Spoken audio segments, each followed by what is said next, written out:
कभी एक रेत के मैदान से ज्यादा कुछ नहीं था दुबई। जानिए फिर कैसे बन गया। इतना अमीर लोगों को लगता है कि दुबई की ज्यादातर कमाई तेल से होती है, लेकिन ऐसा नहीं है। तेल से तो दुबई सिर्फ 1% ही कमाता है।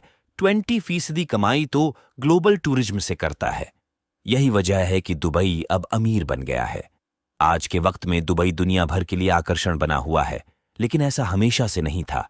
एक वक्त था जब दुबई में दूर तरह तक बस रेत के मैदान हुआ करते थे। ऐसे में सवाल ये है कि दुबई की वो कौन सी कहानी है जिसे बहुत ही कम लोग जानते हैं। आखिर दुबई ने ऐसा क्या किया कि आज वह दुनिया भर में फेमस हो गया है। वैसे तो बहुत सारे लोगों को लगता है कि दुबई आज जो कुछ है उसकी वजह है कच्चा तेल, जिसके दम पर दुबई इतना डेवलप हो गया है। खैर, आपको बता दें कि ऐसा बिल्कुल नहीं है। अब सवाल यह है कि अगर तेल से दुबई अमीर नहीं बना तो फिर वो क्या है जिसकी मदद से आज दुनिया इतना luxury destination how Dubai become rich बन गया है।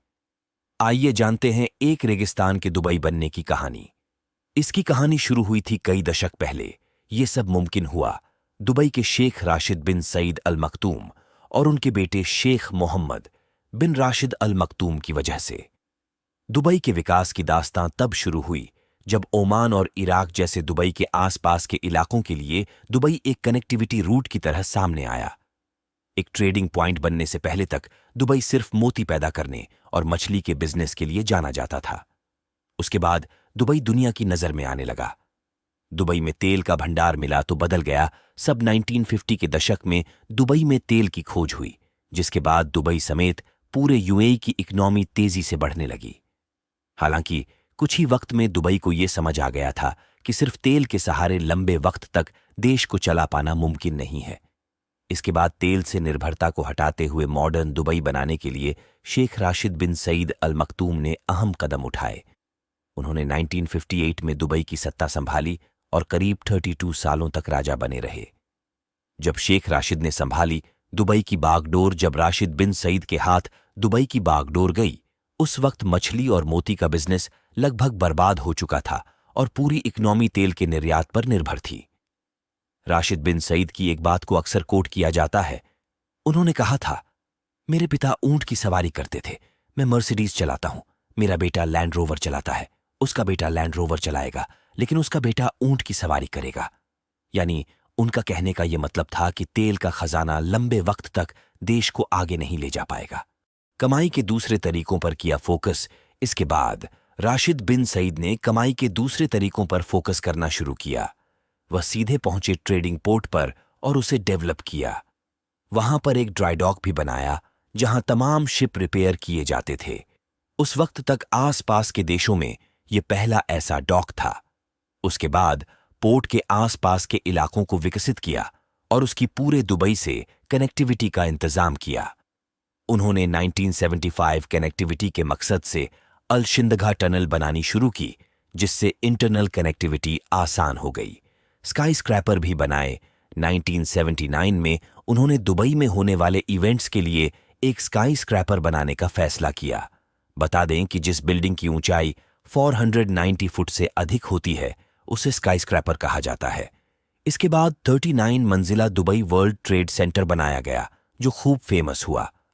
कमर्शियल फ्री जोन ने की दुबई की मदद। दुबई को अमीर बनाने का एक बड़ा क्रेडिट जाता है कमर्शियल फ्री जोन को, जिसे 1990 में बनाया गया था। बता दें कि कमर्शियल फ्री जोन उसे कहते हैं जहां पर इंपोर्ट, री एक्सपोर्ट, मैन्युफैक्चरिंग, हैंडलिंग और सामान को स्टोर करने पर कोई कस्टम ड्यूटी नहीं लगाई जाती है। इस तरह तमाम कंपनियों के लिए यह इलाका स्वर्ग जैसा हो गया, जहां उन्हें अपनी मेहनत पर ढेर सारा रिटर्न मिलने लगा। शेख राशिद ने ही यूएई के सारे एमिरेट्स को यह सुझाव दिया कि उनकी एक कॉमन करेंसी होनी चाहिए। इससे लोकल यूएई करेंसी को मजबूत बनाने में मदद मिली और आज उसे हम दिरहम के नाम से जानते हैं। शेख मोहम्मद के हाथ सत्ता आते ही सब बदल गया। उसके बाद दुबई की सत्ता आई शेख मोहम्मद राशिद बिन सईद अल मखतूम के हाथ। वह भी अपने पिता की तरह की दूर की सोचते थे, लेकिन उन्होंने दुबई को अपने पिता से भी ज्यादा डेवलप किया।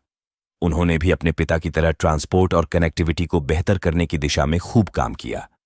जहां उनके पिता ने पानी के ट्रांसपोर्ट को बेहतर बनाया, उन्होंने हवाई ट्रांसपोर्ट को बढ़ाने का काम किया और एमिरेट्स एयरलाइन की शुरुआत की।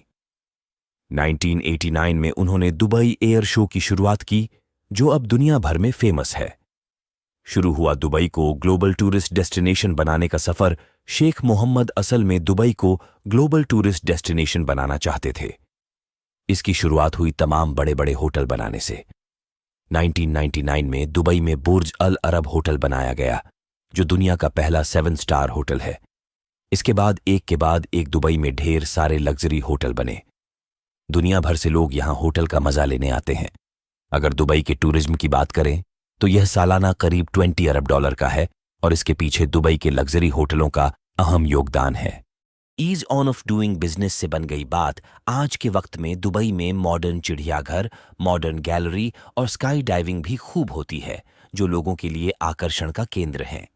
इनकी वजह से तमाम यात्री यहां आते हैं और होटलों में रुकते हैं। 1995 में दुबई शॉपिंग फेस्टिवल की शुरुआत हुई, जिससे दुबई की इकनॉमी तेजी से बढ़ने लगी। 1999 में उन्होंने दुबई इंटरनेट सिटी बनानी शुरू की। ये ऐसा बिजनेस और निवेशकों को हर मदद दी जाती थी। इसके जरिए दुनिया भर से निवेश खींचने की कोशिश की गई। कंपनियों को बिजनेस करने में तमाम तरह की मदद दी जाती थी और कोशिश की जाती थी कि सिंगल विंडो क्लियरेंस हो। Ease on of doing business की वजह से यहां तेजी से कारोबारी आने लगे, क्योंकि उन्हें बिजनेस में कोई दिक्कत नहीं होती थी। खेलों को भी प्रमोट करता है। दुबई ने तमाम खेलों को भी बढ़ावा दिया। घोड़ों की रेस से लेकर कार रेसिंग तक और क्रिकेट ग्राउंड तक दुबई में सब कुछ मौजूद है। वहां आर्टिफिशियल फार्मलैंड बनाए गए हैं और मिनी फॉरेस्ट भी डेवलप कराए गए हैं। इतना ही नहीं, समुद्र के पानी को पीने योग्य बनाने के लिए भी मशीनों की मदद ली गई और मॉडर्न दुबई बन पाया। समुद्र में बना दिया मैन मेड आइलैंड दुबई में ही पाम जुमैरा भी है, जो एक मैन मेड आइलैंड है। यानी इस आइलैंड को दुबई ने आर्टिफिशियल तरीके से बनाया है। इसे बनाने के लिए समुद्र में मिट्टी डालकर आइलैंड बनाया गया है। इसे भी इतने क्रिएटिव तरीके से बनाया है कि यह सैटेलाइट से देखने पर या आसमान से देखने पर एक पेड़ जैसा लगता है। इसमें बहुत सारे घर बने हुए हैं। कहां से कितने पैसे कमाता है दुबई? बहुत से लोगों को लगता है कि दुबई की कमाई कच्चे तेल से होती है। यहां आपको बता दें कि दुबई की जीडीपी में कच्चे तेल की हिस्सेदारी बस 1-2% है। वहीं दुबई की सबसे बड़ी कमाई हिस्सेदारी आती है टूरिज्म से, जो करीब 20% है।